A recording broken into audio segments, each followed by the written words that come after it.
यार कितना मन हो रहा था कि कोई ऐसी चीजी घिसी पिटी कॉलेज वाली रोमांटिक कॉमेडी आए जिस पर मजेदार वीडियो बनाया जा सके। लेकिन लगा था कि अब वो जमाना गया और फिर आया ऑफ कैंपस। अमेजन प्राइम की ये नई सीरीज इतनी चल रही है कि इसने द बॉय जैसी सीरीज को भी पीछे छोड़ दिया है। मतलब लगता है दुनिया फिर से ठीक रास्ते पर आ रही है। और वैसे एक बात बताओ, 2018-19 के आसपास जो टीन रोमकॉम फिल्मों की बाढ़ आई थी वो अचानक कहां गायब हो गई। अब तो ऐसी फिल्में बनना ही बंद हो गई। हाँ, बीच बीच में कुछ एडल्ट रोमकॉम आती है, लेकिन मैं उनकी बात नहीं कर रहा। मुझे तो वही पुरानी बेवकूफी भरी कॉलेज वाली टीन रोमांस चाहिए थी। और फिर मैंने एक दिन ऐसे ही टाइम पास के लिए ऑफ कैंपस शुरू कर दी। सिर्फ 2 एपिसोड देखे थे और तभी समझ आ गया कि इस पर वीडियो तो बनाना ही पड़ेगा। यह सीरीज तो जैसे खास मेरे लिए ही बनाई गई है। और अब मिलते हैं हमारे 2 मेन कैरेक्टर से। एक है हैना और दूसरा है गैरेट। गैरेट यूनिवर्सिटी का एक स्टार हॉकी प्लेयर है। कॉलेज में उसकी अच्छी खासी फन फॉलोइंग है। और दूसरी तरफ है हैना। दिखाने की कोशिश यही की जाती है कि वो एक सीधी सादी पढ़ाकू और थोड़ी अजीब सी लड़की है, लेकिन असलियत में उसकी आंखें किसी हीरे से कम नहीं और देखने में भी वो बहुत खूबसूरत है। फिर भी सीरीज बार बार हमें यही समझाने की कोशिश करती है कि वो कोई बड़ी गीक या लूजर है। सच कहूं, अगर ये शो मुझे ये मानने पर मजबूर करेगा कि इतनी खूबसूरत लड़की कॉलेज की सबसे अनदेखी लड़की है तो मेरा दिमाग खराब हो जाएगा। है ना, कॉलेज की फीस भरने के लिए कई पार्ट टाइम जॉब करती है। एक दिन गलती से वो गैरेट को शॉवर लेते हुए देख लेती है। हाँ, क्लासिक रोमांटिक कॉमेडी वाला सीन। अब असली कहानी शुरू होती है। गैरेट हॉकी टीम का कप्तान तो है, लेकिन उसकी फिलोसॉफी क्लास में हालत बहुत खराब है। उसका प्रोफेसर भी वही वाला है जिसे लगता है कि जितने ज्यादा स्टूडेंट को फेल करेगा उतना ही बड़ा टीचर कहलाएगा। मतलब मैं कूल टीचर नहीं हूं, मैं सबको फेल करूंगा तभी मुझे सुकून मिलेगा। उधर हैना पढ़ाई में बहुत तेज है, उसके अच्छे नंबर आते हैं, और इधर गैरेट बुरी तरह फेल होने वाला है। और अब सोचो, एक के पास दिमाग है, दूसरे के पास पॉपुलैरिटी, तो जाहिर है दोनों की मुलाकात तो होनी ही थी। गैरेट हैना के पास आता है और कहता है मुझे तुम्हारी मदद चाहिए। लेकिन जिस तरह दोनों के बीच बातचीत होती है उसे सुनकर लगता ही नहीं कि 2 असली इंसान बात कर रहे हैं। डायलॉग इतने अजीब और बनावटी लगते हैं कि कई बार हंसी आ जाती है। लेकिन सच बताऊं, ऐसे ही क्रिंज टीन रोमकॉम देखने का तो मजा है और उसकी यही असली पहचान होती है। अब कहानी थोड़ा और आगे बढ़ती है। हैना थिएटर और म्यूजिक की दीवानी है, बैंड में गाती है, गाने लिखती है और पूरी तरह आर्ट्स वाली लड़की है। वैसे एक बात हमेशा समझ नहीं आती, हर रोमांटिक कॉमेडी में लड़की ही क्यों आर्टिस्ट होती है और लड़का हमेशा कोई खिलाड़ी। कभी उल्टा भी तो दिखाओ, एक तगड़ी सी वॉलीबॉल प्लेयर लड़की जिसे किसी दुबले पतले एनीमे देखने वाले लड़के से प्यार हो जाता है। लेकिन नहीं, ऐसी कहानी शायद कोई लिखना ही नहीं चाहता।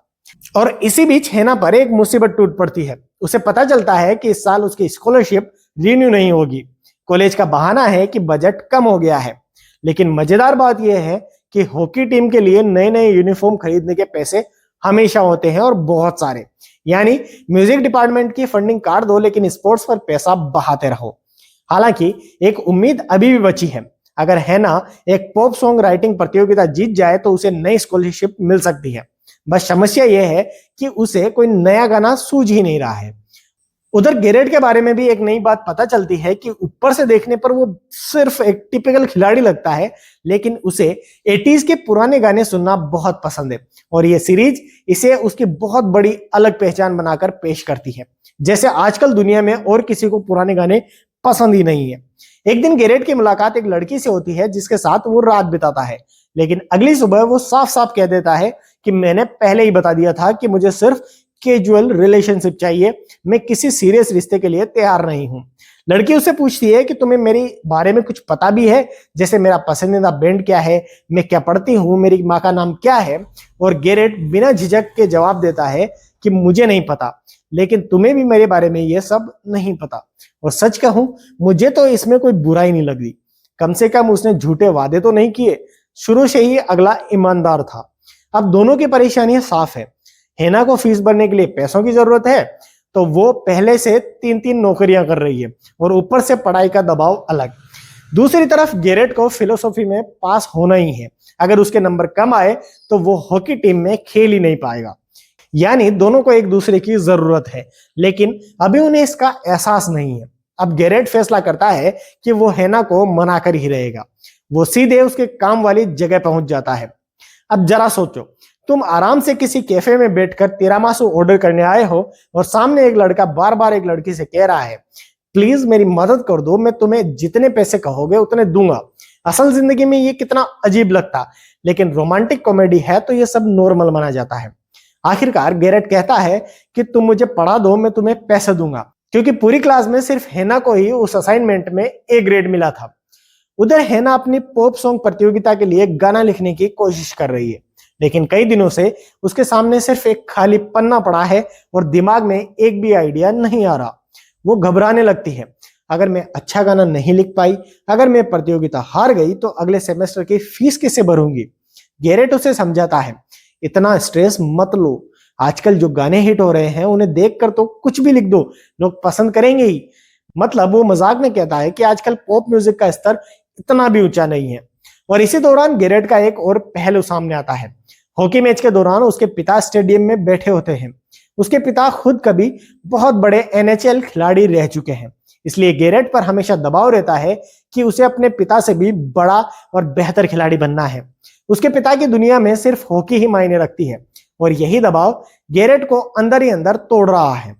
मैच के बीच में ही वो गुस्से में मैदान छोड़कर चला जाता है और उधर उसी मैच में हैना अपनी पार्ट टाइम जॉब कर रही होती है। वो कंसेशन स्टॉल पर काम कर रही है और इसी बीच उसकी नजर गैरेट पर पड़ती है, जो गुस्से में वहां से निकल रहा होता है। दोनों अपने अपने संघर्षों से जूझ रहे हैं, लेकिन तभी दोनों एक दूसरे को ठीक से समझ नहीं पाए हैं। यही से कहानी धीरे धीरे सिर्फ रोमांस नहीं बल्कि दोनों किरदारों की भावनात्मक यात्रा भी बनने लगती है। अब कॉलेज में एक ब्लॉक पार्टी चल रही होती है, पूरे कैंपस के स्टूडेंट्स वहां मौजूद हैं।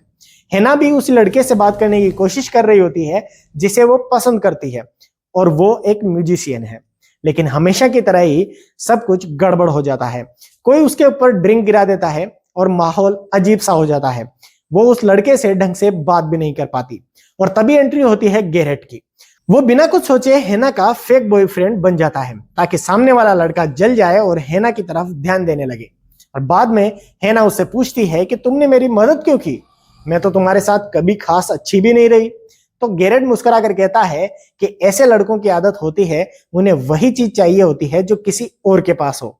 और यहीं से दोनों पहली बार खुलकर एक दूसरे से बात करते हैं। गैरेट अपनी परेशानी बताता है, उसे फिलोसॉफी में पास होना है लेकिन किसी की मेहरबानी से नहीं। वो सच में मेहनत करके अच्छे नंबर लाना चाहता है। और दूसरी तरफ हैना को पैसों की जरूरत है और वो चाहती है कि जिस लड़के को वो पसंद करती है उसकी नजर भी उस पर पड़े। और तभी दोनों मिलकर एक डील करते हैं। हैना गैरेट को पढ़ाएगी और बदले में गैरेट उसका फेक बॉयफ्रेंड बनेगा। और यहीं से शुरू होती है असली कहानी। सच बोलूं तो यह सीरीज बहुत बड़ी मास्टरपीस नहीं है। कहानी में ढेर सारे पुराने क्लीशे हैं, डायलॉग कई जगह बनावटी लगते हैं, कई सीन इतने फिल्मी है कि हंसी आ जाती है, लेकिन यही तो इसकी सबसे बड़ी ताकत भी है। ये वही पुरानी कॉलेज वाली रोमांटिक कॉमेडी है जिसे देखकर दिमाग लगाना नहीं पड़ता, बस बैठो, मुस्कुराओ और कहानी का मजा लो। हैना और गैरेट दोनों के अपने अपने जख्म है। हैना अपने अतीत से लड़ रही है और गैरेट अपने पिता की उम्मीदों के बोझ तले दबा हुआ है। आगे चलकर यही दोनों एक दूसरे का सहारा बनने वाले हैं। यह सीरीज शायद कोई महान सीरीज नहीं है, लेकिन जिस तरह की टीन रोम-कॉम इसे होना चाहिए ये बिल्कुल वैसी है। और अगर आपको पुराने जमाने की कॉलेज रोमांस वाली फिल्में और सीरीज पसंद है तो ऑफ कैंपस आपको भी उतनी ही पसंद आएगी जितनी मुझे आई है। ये बिल्कुल मेरे टाइप का कचरा है और मुझे इसका एक एक पल पसंद आ रहा है। अब मैं ये पूरी सीरीज देखने वाला हूं और आप भी फटाफट जाकर इसे जरूर देखो। तो दोस्तों आज के लिए बस इतना ही, मिलते हैं नेक्स्ट वीडियो में। तब तक के लिए टाटा बाय बाय। वीडियो को लाइक करना, चैनल को सब्सक्राइब करना।